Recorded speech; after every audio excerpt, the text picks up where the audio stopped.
Car case please. ఇవి car case కాదే. ఒకసారి అటు చూడండి.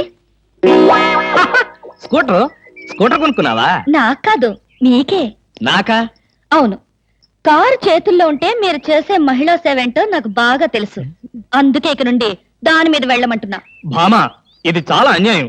ఎంతకాలం దర్జాగా కారులో వెళ్ళింది నేను, ఇప్పుడు ఆఫీస్కి స్కూటర్ మీద వెళ్తే వాళ్ళంతా ఏమనుకుంటారు?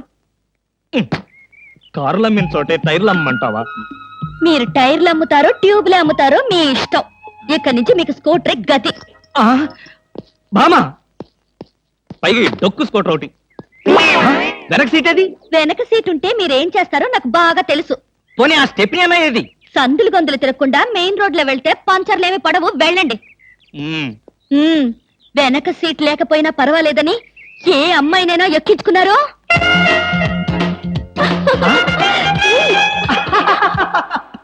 ఏమండి?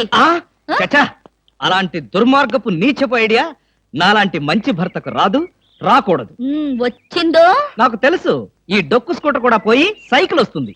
అల్లుడు. ఎవరా ముసల్ది? ముసల్దా? నేనల్లుడు. ఎవరా అల్లుడు? ఎవరికి అల్లుడు? అదేమిటి అల్లుడు, రాత్రి నాతో బాగానే మాట్లాడావుగా? రాత్రిపూట నేను అలాగే మాట్లాడుతుంటాను, అది నా జబ్బు. రాత్రి నేను ఊరికెళ్తానన్నా వద్దన్నా? అన్నానా? ఆ పరిస్థితిలో అలా అనుంటాను. ఇప్పుడు చెప్తున్నాను, వెంటనే బయలుదేరు. అది కదల్లుడు, నాతో పాటు అమ్మాయిని కూడా పండక్కి ఊరికి తీసుకెళ్దాం అనుకుంటున్నాను. ఏ అమ్మాయిని? అదేమిటల్లుడు అలా అంటున్నావు? నీ పెళ్ళాన్ని. అదేంటత్తయ్య అలా అంటావు? ఏ పెళ్ళాన్ని? మీకెంతమంది పెళ్ళాలున్నారు? అదేమిటి భామా, నువ్వేగా నా పెళ్ళానివి? అయితే నన్నే రమ్మంటుంది మా అమ్మ.